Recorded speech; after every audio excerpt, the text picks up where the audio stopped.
Hi, this is Amanda, And this is Lindsay. We're True Creeps, where the stories are true. and the creeps are real. We'll cover stories from grotesque gore To the possibly plausible paranormal, to horrifying history to tense and terrible true crime.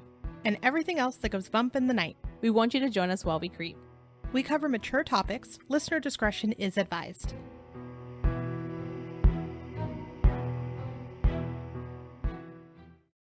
Hey everybody. So excitingly, today we're going to talk about mermaids. And this is coming out the day after my birthday. So I've made this my birthday present to myself. Is making Amanda talk about mermaids. Especially after some scary TikToks that she's found and sent to me in the middle of the night. I don't know if you remember our sea monsters episode many moons ago, which is still my favorite episode. But our sea monsters episode, we were actually going to talk about mermaids. And then we found that there was so much more. I didn't think that we would find a lot of contemporary sightings of mermaids. And I'm disappointed in myself for having underestimated the amount of, mermaid sightings that there were. Right? Well, with the use of cell phones now, you would think that there'd be even more. I mean, you're not wrong. You're not wrong. I wasn't bought in at first, I'll admit it, because I never really thought of mermaids as frightening until I started watching a lot of sightings videos. And they're not like murderous mermaids or anything, but it's more just like, what the hell are they looking at? Yeah. I mean, it's often kind of like, what is that they're looking at? Yeah. Paired with some scary music. Always. It's always paired with scary music, as it should be, right? Like, you can't get spooky if you don't have the whole situation ready. So we're going to talk about a lot of different sightings over centuries, but we'll start with history. So the first recorded fish chimera was in the Oannes in the 4th century BCE. It left the sea every day, but then returned every night. In ancient Greek, they had sirens that lured sailors to their death. And I didn't actually know this, and I feel kind of stupid because I always just thought sirens and mermaids were pretty much the same thing. But originally, they were described as half bird people. Yeah, and we'll get into more on them in a little bit, but I find that fascinating that we switched from half bird to half fish. Yeah, total opposites. And the pictures are hilarious. We'll be putting them on our Instagram. You can't have a bad day and look at these mermaid drawings.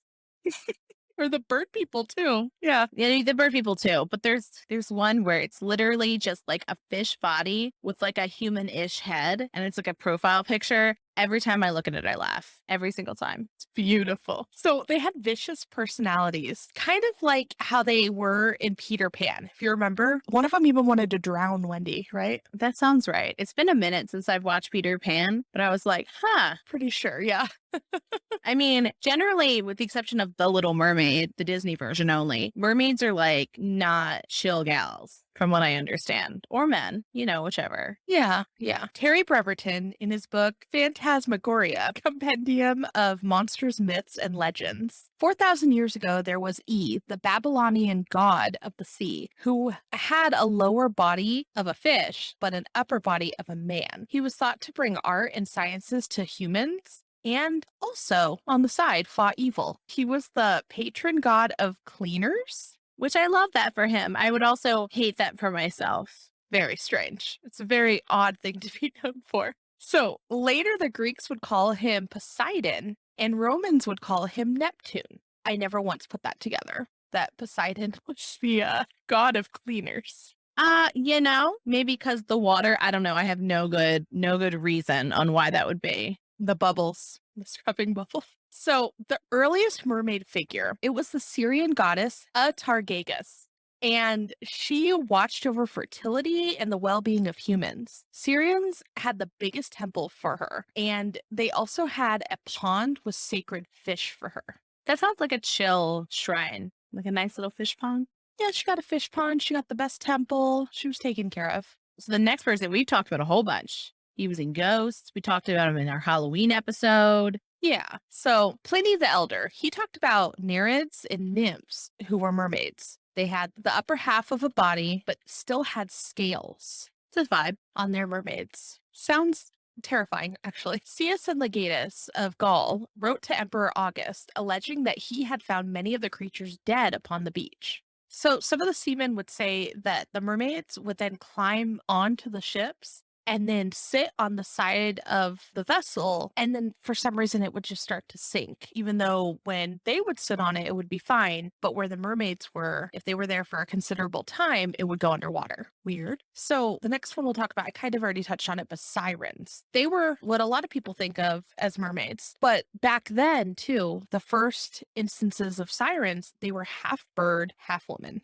The story of sirens seems to be consistent, though. They lured men to their death with their songs. So Odysseus would have his men clog their ears with wax and have him strapped to the mast of the ship. So then when they would pass like the area with the sirens, they couldn't call to the guys and kill them. Smart, smart. So there is some conflicting attributes in European mythology. Sometimes they were beautiful, but sometimes they weren't. Sometimes they were beastly. Olenus Magnus, a 16th century cartographer and writer, made the Carta Marina and cataloged the monsters of the seas of Scandinavia. So, and interestingly, also, Magnus wrote that if fishermen didn't immediately release a mermaid and merman when they had captured them in their fishing nets, then, quote, such a horrible lamentation of that sort of men comes with it, and of some other monsters joining with them that you would think the sky should fall, which I kind of interpreted as like, if you do that, bad things will happen. Maybe there's other monsters that will come. Maybe they bring krakens, if you will. Just that it was a very intense time. Yeah, it seems like the consistent thing is that mermaids were always scary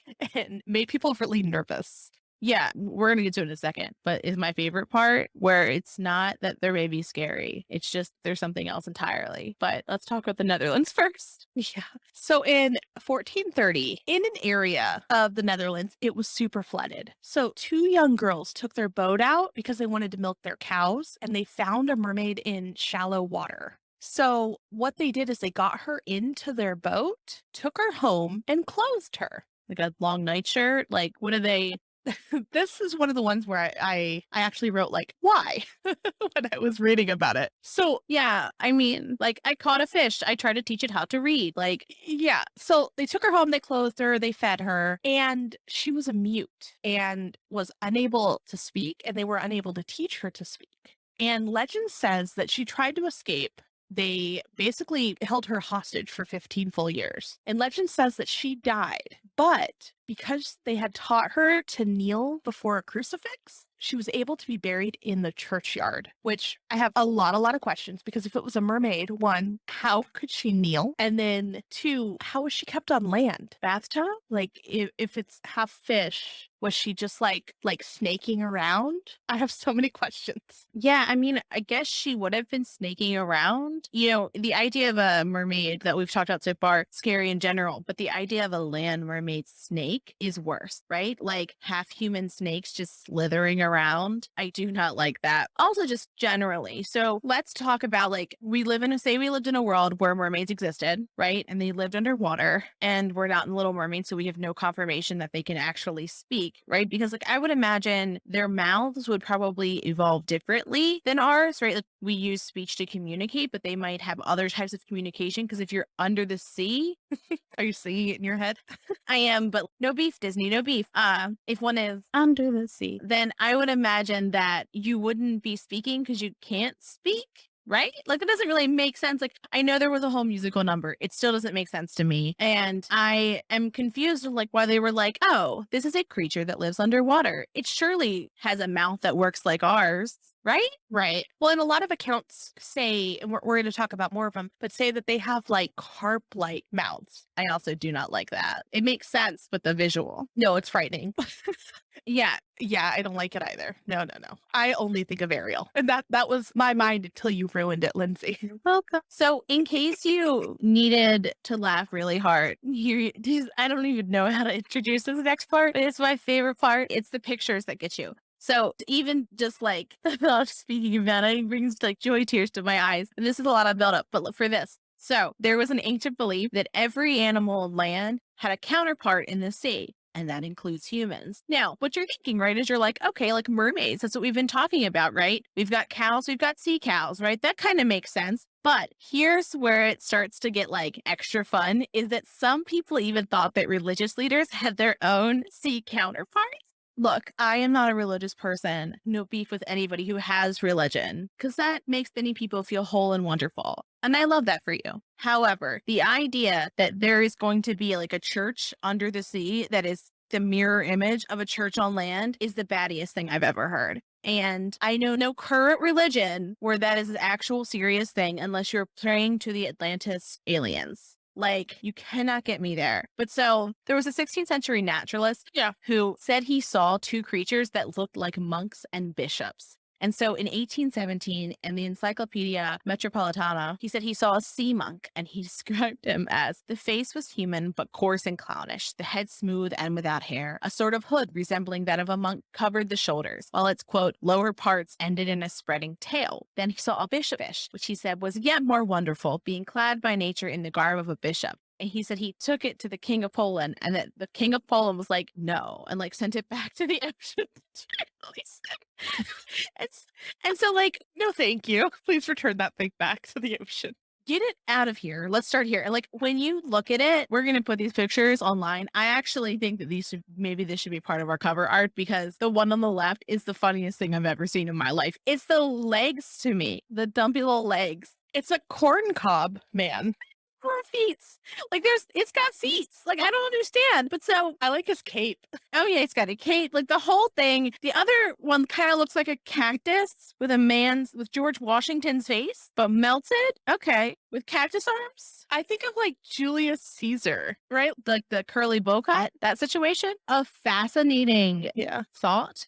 I chalk that up as to, like, we describe creatures in ways that we understand, right? Like, the color blue to me is the color blue. So I would describe things that are blue as blue. But if one didn't know the color blue, they might describe it in a different way. So I think that, like, they compared it to humans because that's like their frame of reference, because they hadn't seen like whatever ugly fish this was. But yeah, they thought that religious leaders had under the sea counterparts. Perfect. Immaculate. So, talking of monstrosities, we're going to talk about Fiji mermaids. So, from here on out, after this section, we're going to kind of bounce around geographically and talk about mermaid sightings, mermaid lore. It's going to go back and forth in history because it's kind of a hard topic to get your hands around. If we went chronologically, we'd be all over the world and it'd be very confusing. So, we try to keep it to spatial regions. But before that, let's talk about Fiji mermaids. So, I thought that was just like a mermaid, that like sighting title, but it's actually a term that's used that when humans make mermaid remains. So like when they do like some type of monstrous taxidermy where they take like part of a human or part of a monkey and they've like fuse it to part of like a fish body. Think House of a Thousand Corpses fish boy. That's a Fiji mermaid. Yeah. Which generally I don't think that they are humans. I think normally they're monkeys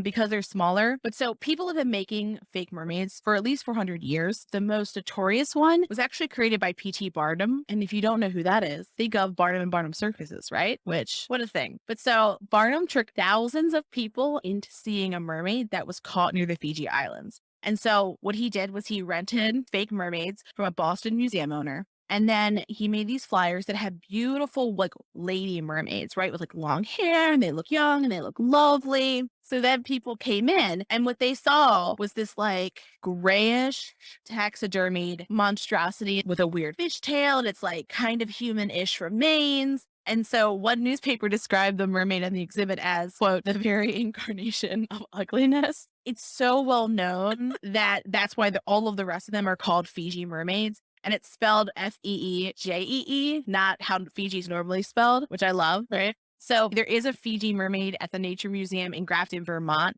It's a monkey head and torso with a fishtail. If you look at it, it looks like it has a mustache to me. It's like horrific looking. It's just as terrifying as it looks. The picture that we have here in our outline is a different one from Canada, but they're horrific. I feel like when I think of these, I think of that weird magazine that like when you're checking out at the grocery store and it always has like these ridiculous pictures. The Inquirer? Probably, yeah. That's what I think of because I think one of them was on the front of that when I was little. And like every time I'd go to the grocery store, that's what I'd see. Yeah.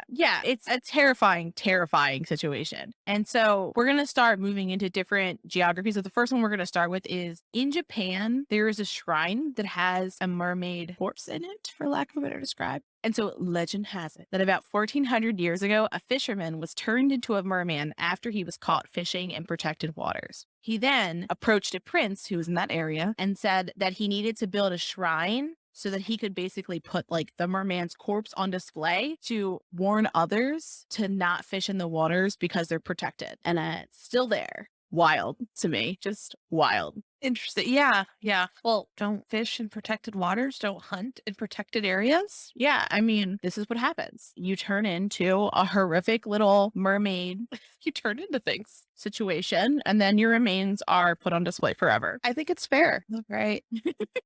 So let's journey to America now, like that bitch Christopher Columbus. Okay, so he actually had an account with mermaids, and it is the first written account of manatees in North America. So on January 9th of 1643, that bitch Christopher Columbus, while traveling near the Dominican Republic, said the day before when the admiral was going to the Rio del Oro, he said he saw 3 mermaids who came quite high out of the water, but were not as pretty as they are depicted, for somehow in the face they looked like men. I've also seen that he was comparing them to paintings that he had once seen, and he's like, they don't look like those paintings. They do not live up to the hype. These are some ugly. No. So it's likely what they were looking at was a manatee. And a lot of people believe that when people have mermaid sightings, they're actually seeing manatees. I can't get behind that. I just literally cannot. Because if you've ever seen a manatee, they are literally nothing like what you would see as a mermaid. No, Like literally nothing. It's kind of like if you put a little tiny tail on a potato. but adorable. Yeah. And I mean that in the most endearing way. They're the cutest. Like they're the absolute cutest. But they surely do not look like mermaids. I will say when I was researching and looking up mermaid sightings as well, there's been some in certain areas where manatees cannot live. So just throwing that out there. Well, and also I think like the idea that you're like, oh, well, it has to be this other creature. It's like maybe it's something that it was something else entirely. Perhaps some people thought they were seeing mermaids, they were seeing merbishops. I hope so. I hope they were.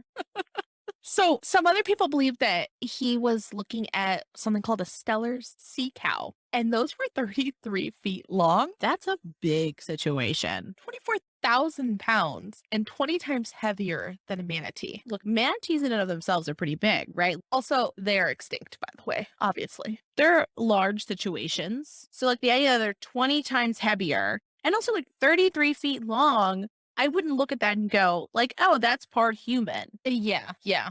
I mean, I would get it mixed up with a manatee. They look pretty similar, but nothing like a mermaid. Yeah, like they look similar, but not a mermaid. You're like, this is a big manatee for sure, but not like maybe they needed old timey glasses. That could be it. Maybe he was blind. Maybe he had no idea what the hell was happening. Yeah. In 1614, John Smith also saw a mermaid. He described it as fish-tailed, had round eyes, had a finely shaped nose, well-formed ears, and long green hair. He also said it was by no means unattractive. Just an interesting note about John Smith's account. It said that it happened in 1614, right? And he was in the West Indies at that time. However, historians believe that it's incorrect because he actually wasn't in that area. It's documented that he wasn't in that area till 1607. Mm. And then some historians just dismiss the tale altogether and say that didn't happen. I mean, for sure, right? How many of these sightings are probably like complete hogwash? Right. It's funny though that like someone went through and they're like, he saw a mermaid in 1614. I'm gonna look this up. Where the hell was he in 1614? And then they're like, no, it was 1607. Someone was very adamant about proving this wrong.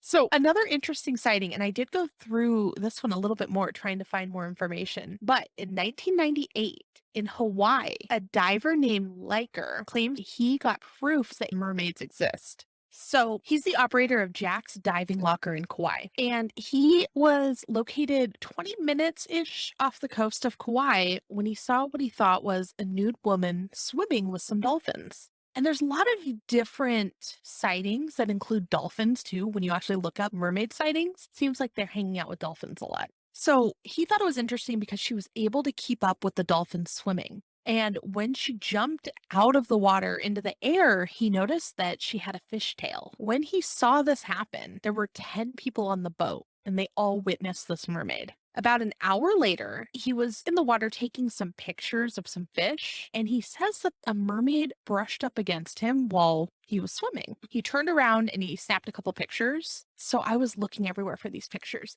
and I actually found them on his website. So Jack's Diving Locker is still open.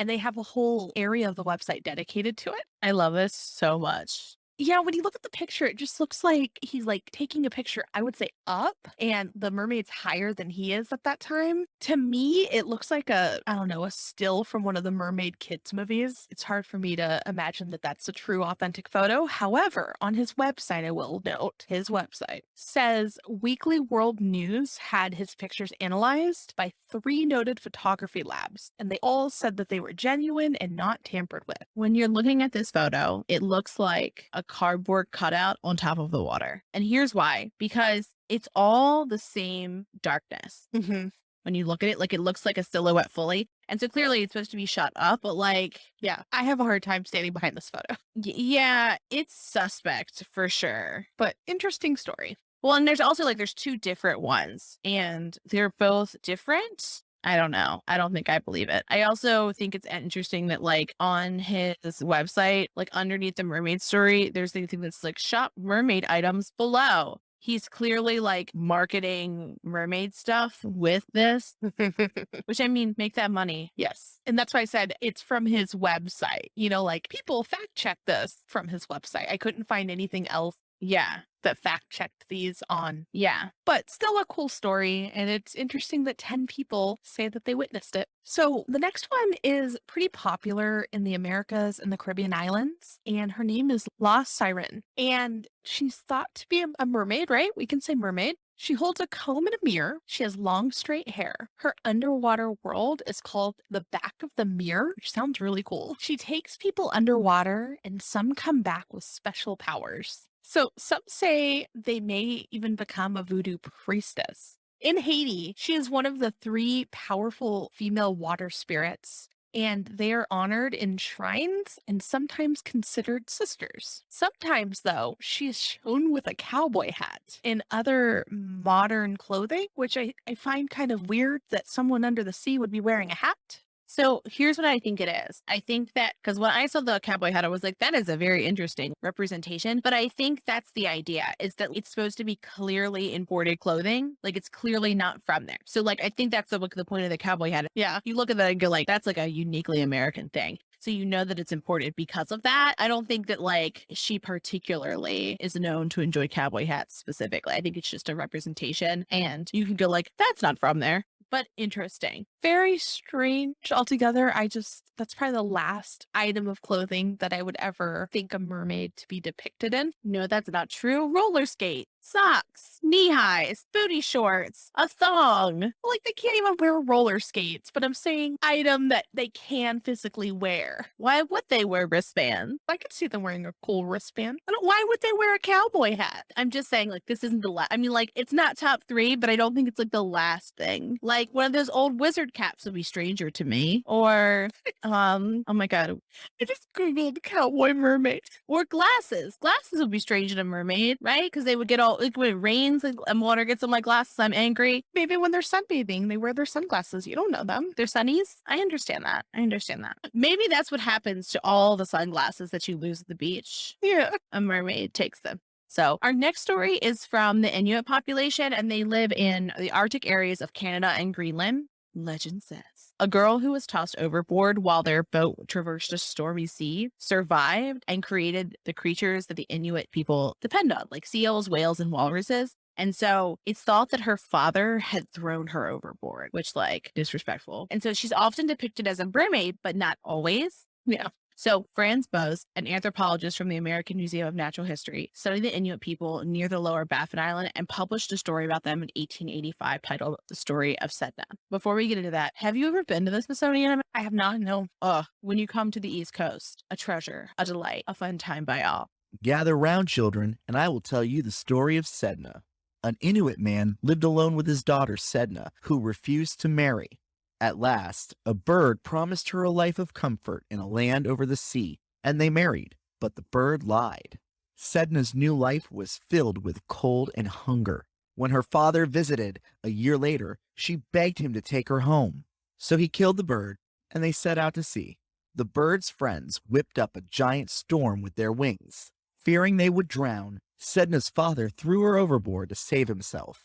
Sedna clung to the boat, So her father cut off the tips of her fingers, which became whales. Still, Sedna hung on. So her father cut her fingers off at the knuckles. These pieces became seals. Finally, he cut off the stumps of her fingers, and she sank into the sea. Amazingly, she did not drown. When the sea calmed, her father let her back into the boat. But Sedna swore revenge, and went home. She made her dogs chew off her father's hands and feet. Her father put a curse on them all, and the earth opened and swallowed them. Since then, they have lived in the underworld. Sedna is now honored as the mother of all the sea mammals and as the guardian spirit of the Inuit. I'm really glad that she had her dogs trained well enough to be able to immediately chew off her father's hands and feet. He deserved it, right? He deserved it. He did. Yeah. He was clearly not a nice guy. So you get what you get. But I was like, that's an interesting one. And that was one of the only ones that like I found that had any type of like origin of things powers, right? Like normally like they're up to something.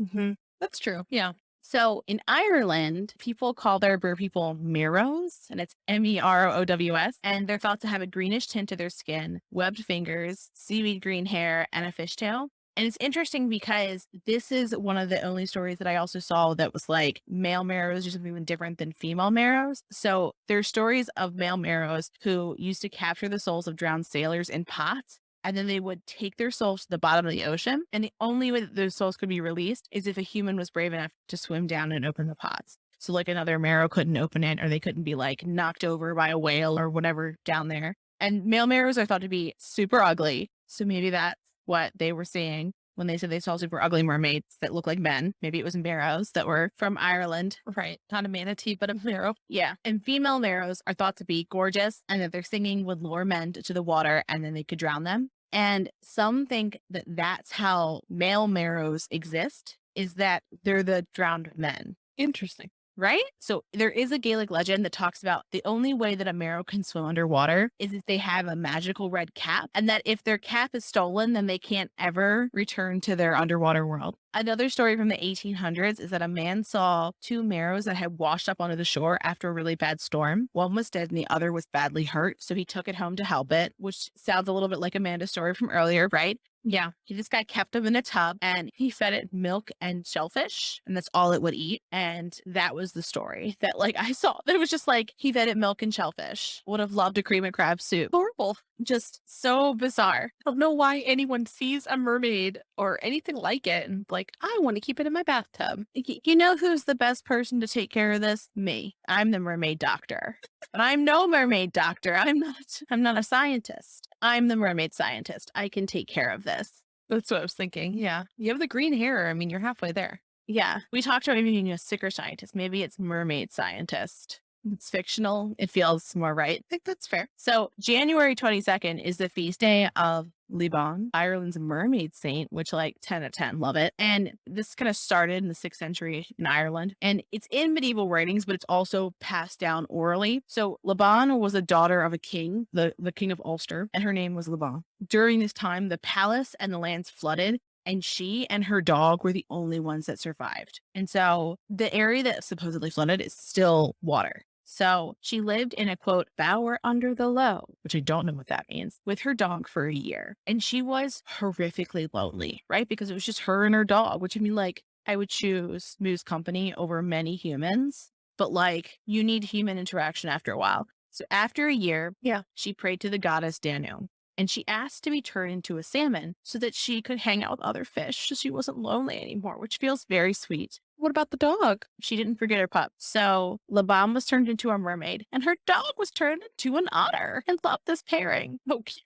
It's a much better than a flounder, right? We can agree on that. Or a seagull. Yeah. Yeah, an otter with their little hands. Yeah, their little hands. And how they hold hands, their little whiskers and little faces. But so for 300 years, she fulfilled the prophecy, which was that Liban will swim eastwards, westwards, over each sea. After 300 years, she was caught in fishing nets and then she was released. She promised the person who had caught her that she would come back a year later. So when she came back, she had met with a monk who was named Comgall, and he baptized her. She was baptized with the name Mirga. She died pretty soon after, but she was known as the mermaid saint because she was baptized. So also in Ireland, this is completely different. So in 1910, there was a mermaid sighting right before the Great Potato Famine. And so after that, folks started to think that they were a bad omen because the famine was so terrible. Yeah, there's a few cultures that actually see mermaids as bad omens, so that's interesting. So another legend comes from Scotland from 1830. A group of people believed that they saw a mermaid, but they described it as a miniature woman who was swimming in the water. And so all the people that saw her were very excited about seeing this odd creature. And they tried to catch her, but she went to swim away. So some people dove in after her, and then some boys threw rocks at her. And Jerks. one struck her in the back. Fast forward a few days later, her corpse washes up to shore. And they described, now that they could see the full body, they describe her as a small creature with pale white skin and a tail of a fish, but without the scales. Absolutely not.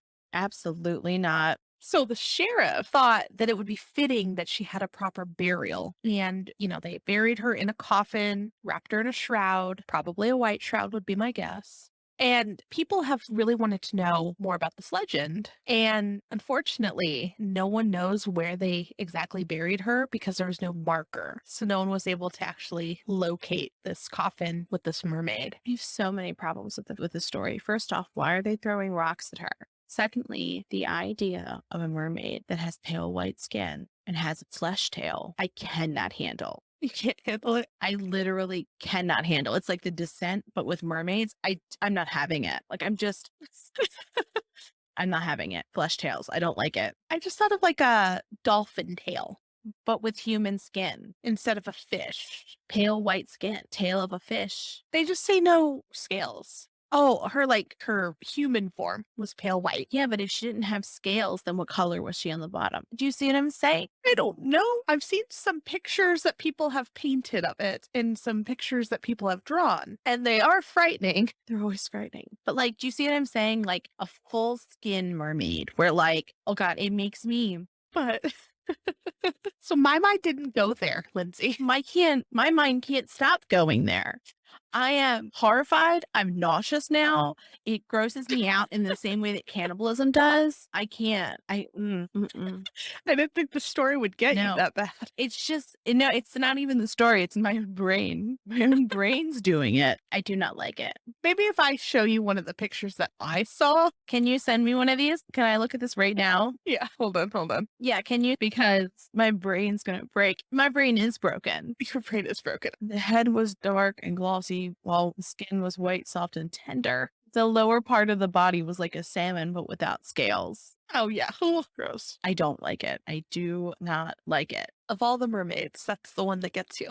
Well, what I also like is that like later on, like people were like trying to find the body of this mermaid. Yeah. They were like, where is she? I mean, understandable, right? Like I would also know this flesh-tailed mermaid. Okay, we got to move on. I can't handle this. So let's talk about Australia. So some of the Aboriginal people of Australia credit the creation of land, trees, and animals to yak-yaks, which live in sacred water holes. And they're thought to provide the rain for plants to grow and drinking water. They're described as having fishtails and seaweed or algae for hair. Pretty. A different part of their lore is that they grow legs at night so they can walk, and that sometimes they also assume the form of a dragonfly, which sounds beautiful. Women who walk near a yak-yak's water hole can become pregnant, which I have a lot of questions. Like, are they becoming pregnant immediately? Are they just super fertile? I need to know. If they're enraged, they can create storms. So some kind of descriptions of them also envision them to be part swordfish, crocodile, or snake. And then interesting. So a lot of stories that we hear about mermaids, I think sirens specifically, they were considered like chimeras of a different sort. And then like European folklore arrives. And that's when people start kind of having this image of a half woman, half fish body. Mm-hmm. Yak-yaks resembled mermaids before Europeans even arrived, which I thought was very interesting. So speaking of European folklore, so folks who believe in mermaids there think that they have magic and prophetic abilities, kind of like fairies. They're thought to love music, have long lives, that they're mortal, but they have no soul. That's sad. So one of the things that I saw in European folklore was that, so if a man steals an object from a mermaid, she is forced to live with him until she is able to find the item he stole from her. And that once she's able to find the item, she can return to the sea. Why? And so the items that they would steal would be like their hats. And like, if you're thinking Their cowboy hat? Hat. Cowboy hat. But we talked about in Irish folklore, in particular Gaelic legends, there was that if they stole their red cap, they couldn't return to the sea. So that would kind of track here. A belt, right? I don't understand what kind of belts they're wearing. Combs or mirrors. I put in the notes, why would they need a belt? Are they holding their fins up? I don't know. So in some stories, they will be married and that the marriage will last so long as certain conditions are met, and that if conditions are broken, the marriage ends. And that just sounds like marriage to me, right? Right? Unless you find your stolen item and then you're free again. Look, sometimes that is the case. I meant more the condition part, right? Like, so long as like you're a decent human to me and I'm a decent human to you, and we love each other, we'll stay together. But like in my head, I had the condition as while your stolen item is hidden, we will be married. But once you find it, the marriage is over. I am still looking for my hat. He doesn't listen. He'll never know I said it. I can't find my belt. Oh, this is the ultimate test of whether they actually listen to our podcast is what items did we say you took from us? If you listen, do not tell them. Oh, yeah. It's their own special quiz just for her own husbands, so we can be mad at them for no reason. So, per European folklore, mermen and mermaids are generally dangerous to humans, and that if they bring them a gift, it's generally going to bring you misfortune. So, for example, like say they were like, oh, here's, I don't know, here's, you're wealthy, right? But then you piss off the mermaid, then she like rips it away and some. So it's like, oh no. It's also thought that if they were disrespected, they would cause natural disasters like floods or shipwrecks. They would lure humans to their drowning death. Sounds like a siren. I feel like we're hearing some like broad strokes. Yeah. Yeah. And all the different cultures kind of take a couple things, add a few things, and then move on. As we do. All right. So let's travel to Indonesia, to the K Islands. So there's one story that comes from World War II, and Japanese soldiers had a surveillance team on the islands. And several members say that they saw what they call a small humanoid creature with spines on its neck and head and a mouth like a carp. Beautiful. Beautiful. I saw a few other descriptions that included things like it was 150 centimeters tall or around 5 feet, salmon colored skin, long arms. And some said, which I don't understand how this is a mermaid, but some said they had frog-like legs, and both the arms and the legs had talons at the end. Oh, it's such a beautiful image. Yeah, and I'm kind of putting together all of the descriptions that I found in this area around the same time. So sightings continued, and local villagers were familiar with the sightings, and they actually had a name for these mermaids. Monstrosities. These monstrosities. The term that they used translated to manfish. So some of the villagers invited one of the sergeants to come look at one of the creatures that they caught. I guess the sergeant had put it out there like, if you guys are able to catch one, please let us know because I want to go and see it. I mean, I feel like that's a given. If you catch a mermaid, catch it. Like, everyone wants to see a mermaid. Yeah. So the villagers finally caught one, and they called the sergeant over, right? And his name was Mr. Hariba. And he described the creature to have a small body with red-brown hair, spikes along the neck, a humanoid face with a lipless, fish-like mouth full of needle-sharp teeth. Maybe she's born with it. Maybe it's her needle-sharp teeth. Every time I describe, I have to like look at Lindsay's face and get the reaction. So after the war ended, for what I understand, Mr. Hariba urged zoologists and was like, please investigate this area. I need you to tell me what these are. And they all politely declined because no one believed him. I mean, even if you did believe him, would you want to go find this? Nah. No. No, needle sharp teeth? No, thank you.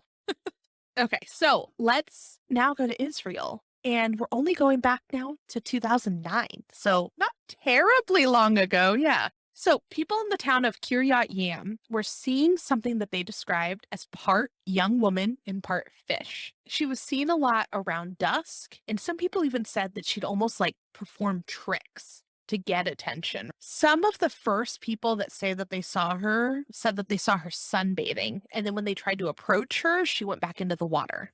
When she jumped into the water, though, they noticed she didn't have legs, but a tail. So word started to spread. Hundreds of people claimed that they had seen her at one time or another. So the town council was like, okay, I want proof. They offered a $1 million reward for any evidence that she exists. She didn't need to be captured. They were only looking for something as simple as an authentic photo. Aren't we all? As of what I could find this week, the prize was still unclaimed. Do you think that if a mermaid was found in 2021, it would be worth a mere $1 million? Like captured or just the evidence? Either. No. Do you think they would pay just $1 million? I think someone would pay. Do you think that there's someone out there? Yeah, like that's my thing. I feel like $1 million Oh, no, I think they'd pay almost anything. is like a paltry like amount to get for real evidence of a mermaid, because if you could find real evidence, then that's like theoretically they're in that area. So, Elon Musk or whoever could go find that mermaid. Yeah. So NBC decided, hey, we're going to investigate. And they actually sent a film crew to the beach, and they were there morning and night. So this film crew claimed that late one night they spotted a human figure in the water, but then it disappeared. And they tried to pursue it, but couldn't trace its exact location. They did get some footage from what I understand, and they transferred it to LA so that it could be authenticated. And here's what the director of the center in LA said. Although it is impossible to unequivocally determine the figure in the footage, it still remains a viable option. It just means it could be, okay, but can't be proven. That's a nice way of saying we don't know. It's a nice way of saying our footage is useless.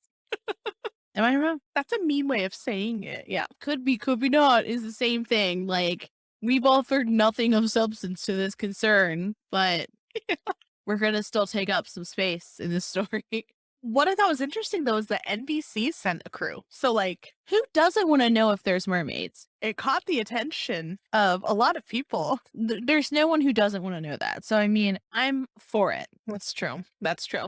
Okay, so our next little bit, we're going to focus primarily on 3 different stories from Zimbabwe that are relatively recent, which blows my mind. But before we do that, we're going to start with some African folklore about mermaids. And this is kind of an amalgamation of like what I could find as I saw these different stories. So I tried to put it all together. So per some African folklore, mermaids can give health, societal power, fertility, and wealth to humans. And that to be gifted by a mermaid, one must either A, sacrifice a family member, or B, vow to remain celibate. Those are very different things. Yeah. And so what I saw, it was like, if you break your sacrifice, your gift could be revoked. But like, I take that to read as like, if you break your celibacy, because like, if you sacrifice a family member, like, what are you bringing them back to life? You can't undo that. So I'm assuming it's if you break your vow of celibacy, then your gift could be revoked. Some think that the origin of mermaids in Africa was on the western coast, and that folks believed that mermaids could help grant luck in finding diamonds. Other research suggests Central Africa. There's various names in Africa, and they all roughly translate to Lady of the Water or Mother Water. One representation that is pretty prevalent in Africa is Mami Wata, and Mami Wata is both fearsome and protective to those who worship her. Some think that her legends originated in Northwest Africa and Sierra Leone. She's often portrayed as a water spirit, but she has other forms. So per Henry John Dewall, a scholar who has researched whether different cultures believe in Mami Wata in African countries and cultures, said that almost half of African countries believe in Mami Wata. And so she's believed to have long, straight hair. She carries a mirror and a comb, just like La Sirène. And another interesting fact about her is that she wears a watch. So most depictions of her have a watch, which is a very interesting kind of image to see because it feels really modern. It's weird. And sometimes she's holding a snake. She's thought to lure people underwater, and that if you come back, you'll come back as one of her mediums and you'll have special powers. And then completely flipped. So just along the lines of African folklore about mermaids, some traditional healers in Africa claim that they got their powers through mermaids that are called Njuzus. I feel like there's like a more cohesive story throughout like the continent of Africa of mermaids than I've seen in the Americas or in Europe. Yeah. What I want to know, and this is maybe it's been done and I just don't know, but I want like a superhero origin story to start out now Yeah. with getting kidnapped by a mermaid. Because, think of like Spider-Man getting bit by the spider. Like, I want the superhero that got kidnapped by mermaids, came back with crazy powers, saves the world a couple times. Well, then we are going to need to pay very special and close attention to Clarisse Chuma, who claimed she was kidnapped by mermaids when she was bathing in a river in Zimbabwe. So she said that 3 mermaids came and took her and held her captive for 2 weeks. This is a direct quote from her. She said, "I and my sister Melody had visited our uncle and we decided to take a bath in the river. Melody saw a fish and we decided to try it and catch. In order to do so, an unexpected whirlwind whisked me away and took me into a deep cave underneath the water where I found 3 ladies who had half human and half fish bodies. I survived the 2 weeks eating raw fish and the ladies threatened to kill me if I refused to eat them. So I had no option but to listen to their orders."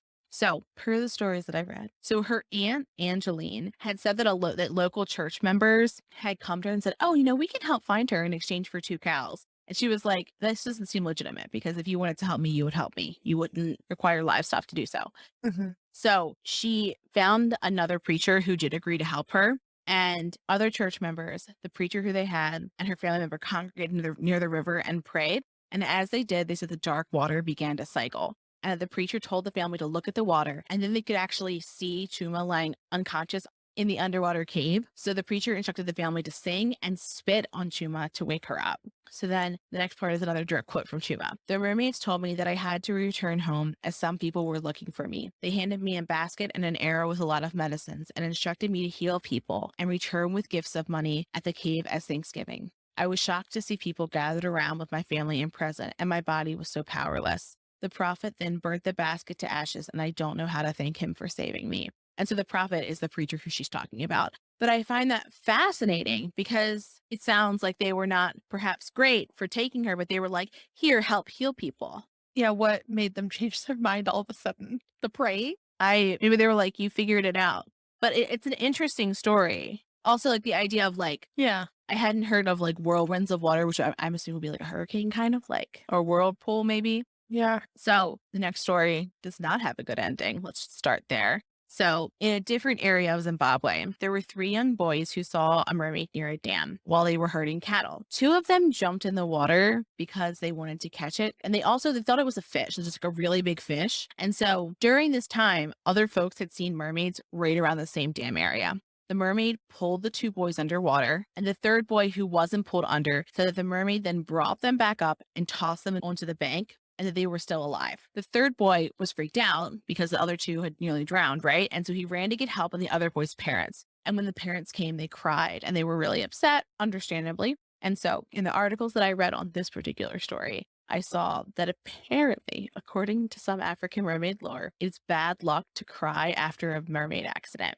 So the boy's parents, the other adults who came when the 3rd boy came running, and the 3rd boy then saw the mermaid come back because they were crying, and she dragged him into the water and held him there until he drowned. And the local police chief said that 2 other people were killed there before the boys at the same location. It's horrible. Yeah, that's also a lot of witnesses, right? Like a lot of people who were saying they saw the same thing. Yeah. So our last Zimbabwe story is from 2012, and these are all within the 2000s, I believe. So in 2012, Zimbabwe's water resources minister, Samuel Nkomo, told their Senate that mermaids were the cause of mysterious malfunctions in the machines at the Gakwe Dam and that workers were terrified. He claimed that mermaids were to blame for the issues at another local dam as well. So Nkomo called for traditional rituals to be performed at the dams to get rid of the mermaids. And one of the rituals, at least, includes traditionally brewed beers, which I thought was interesting. So at the other dam, the Osborne Dam, Yeah. divers went down to look at what was going on with the pumps because they weren't working properly. And the people that went down said they would never go down there again because of what they saw, because they were mermaids. And so after Nkomo had talked about the mermaid issues, they came and performed rituals, and that once the rituals had been done by traditional healers, the issue stopped. And so Nkomo was like, "I don't believe in mermaids," but he knew that the people who worked there did. So he was like, "We'll have the rituals done just in case. It'll help them get back to work." Yeah. And so fishermen have also reported weird instances there throughout the years. Yeah. And I also read that they send another team, not from the area, to go and try to work on it as well, just because they're like, well, if they're not from the area, they won't know about the issues here and they won't think that it's mermaids. So perhaps they'll be able to finish everything. That team also vowed to never come back. I would be very curious to see what was down there. I would love someone to tell me. Yes, you go, you tell us. So Yes, please. we mentioned it at the top, but one of the things that made us want to cover this now was that we kept seeing videos of like creepy mermaid sightings. The TikTok algorithm figured out that that's what I wanted to see, and it's been showing me mermaid things since Amanda sent it to me. And so Yeah, that's all I see now. we wanted to talk about some of the creepier ones, and we'll definitely, as always, post this on social media. Also, if you don't follow us on Instagram, we'll often put like memes or videos that we see that are like relevant to past episodes on our stories, which are always a fun time. So Yeah. always you can follow us on everything, but particularly follow us there. Yeah. So one that I kept sending Lindsay all last week was her TikTok handle is Phebed _ It's PHEBED _. And she does like a whole series on mermaid sightings. And there's a couple where I had to sit there and watch them a few times where I'm like, Yeah. I can't tell you what that is. I have no idea. It's like cell phones or like, odd angles of cameras, of course. But there's one where something's on like a rock and these people are like yelling at it and then it jumps into the water, but it really truly isn't a way that I think a human could jump into the water that like gracefully. And yeah, I don't know. It kind of freaked me out. I don't even know how many I sent you over the last week. I love it. On TikToks all the time. Yeah. I will say like a lot of them, I think I said it already at the beginning, but like a lot of them aren't intentionally scary. But when you see something that you really can't identify, it just gives you chills. No, I completely agree with you. I think that that's what makes mermaids scary is that one, we don't know, but also whenever you see like pictures, like there's one photo in particular like, floating around the internet of this like almost like so pale it's translucent white mermaid. Yeah. And it's haunting to look at, right? Like it's not Ariel No. for surezies. It's kind of like you know what it is? It looks like an alien on top. It does. And you actually mentioned it. What if that's what they are? The water aliens. We figured it out. There are underwater aliens. I think something notable too, when we brought up The Little Mermaid, that the original story for The Little Mermaid was not nice. No, it really was not. Like her grandmama was very mean and, spoiler alert, she turns into sea foam at the end. Like, Yeah. there's no happy ending, which I mean, also there's rarely happy endings when you have to give up your voice for a man. Yes. Let's put it there. Don't marry men you've never met. But so even the Little Mermaid movie, I'm like, but Yeah. you But I didn't know that before researching this. But when you think about it, a lot of the Disney tales, they've all obviously altered it to appeal to children. yeah. But just interesting all around. Mermaids. I came into this as like Ariel, and now I'm like, mermaids are terrifying. Yeah. Thanks, Lindsay, for ruining the idea of mermaids. You're welcome. So, Amanda, Mhm. do mermaids exist? I think there are creatures in the sea. I know we've already said this before that exist that we don't know. I think what we perceive to be a mermaid is probably just some like creepy fish monster thing that's somewhere in the ocean. I don't think it's, like this beautiful woman with a fish tail, nor do I think it's manatee. I think it's somewhere in the middle. Okay. Let me reframe my question. Do you think there are creatures within the ocean or waters, wherever they may be, that have human level sentience? I think some, maybe not full human, but I think that there probably is weird creatures that have like human-like hands in the ocean or things like that. I don't know fully, I guess. What about you? Like, how do you feel about it? Yeah.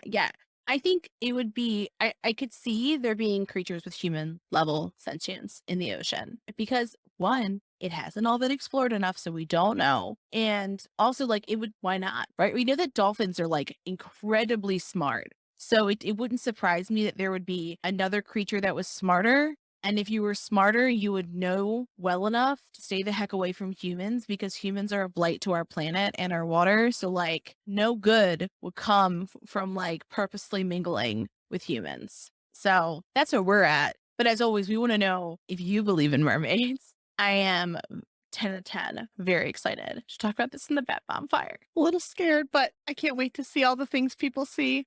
A little scary, but always fun. Yeah. Yeah. And with that, have a good weekend. Thanks for creeping with us.